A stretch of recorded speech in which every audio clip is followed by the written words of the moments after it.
Pemirsa, kuasa hukum bersama korban dugaan pemalsuan akta otentik Chong Nam Leong mendatangi Polrestabes Medan dan kantor Majelis Pengawas Wilayah Notaris Sumut untuk menyampaikan dukungan dan permohonan pemeriksaan terhadap seorang notaris di Medan yang sudah ditetapkan sebagai tersangka karena telah memalsukan data keluarga Chong Nam Leong.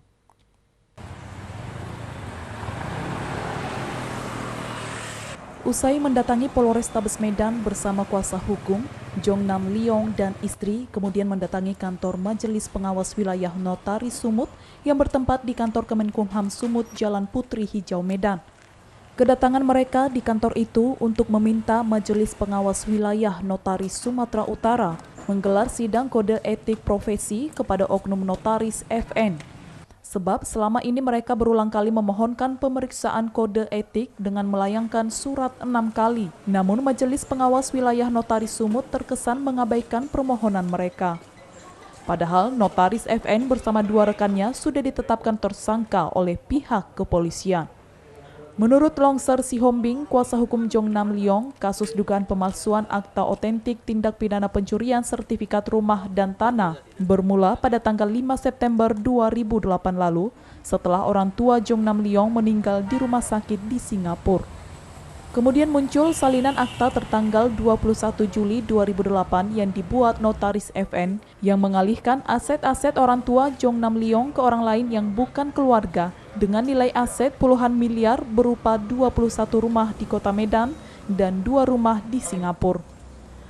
Merasa dirugikan, Chong Nam Leong kemudian terus berjuang untuk merebut kembali akta otentik keluarga yang dipalsukan hingga akhirnya tahun 2020 perjuangan keluarga Chong Nam Leong mendapat titik terang di mana hasil gelar perkara dan rekomendasi pihak kepolisian menetapkan notaris FN yang berkantor di Jalan Sekera Medan sebagai tersangka bersama 2 orang lainnya yakni DP atau Lee Kwek Leong dan ED atau Lim Son Leong.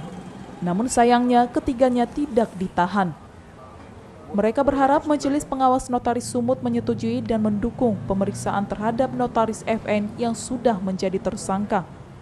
Jika ini tidak direspon juga, mereka akan melaporkan persoalan ini ke Kemenkumham. Nah, sampai saat ini perkara yang diproses di Poltabes tidak ada penghentian, masih diproses oleh pihak penyidik Poltabes. Harapan kami kiranya Majelis Pengawas Notaris menyetujui, mendukung penyidikan yang dilakukan Poltabes Medan, menyetujui pemeriksaan terhadap notaris FN. Ini sudah ditetapkan sebagai tersangka, Bang, ya? Menurut SPDP yang diperoleh pelapor kami, mereka sudah ditetapkan tersangka. Ya, supaya ini bisa kita tahu selama ini yang tersembunyi itu apa oleh notaris Pujianto ini. Ya, selama ini membohong ya masalah surat-surat ini kan. Itulah aja. Harapan kita itu ya. Ya, harapannya supaya jelas ya hukumnya itu ada.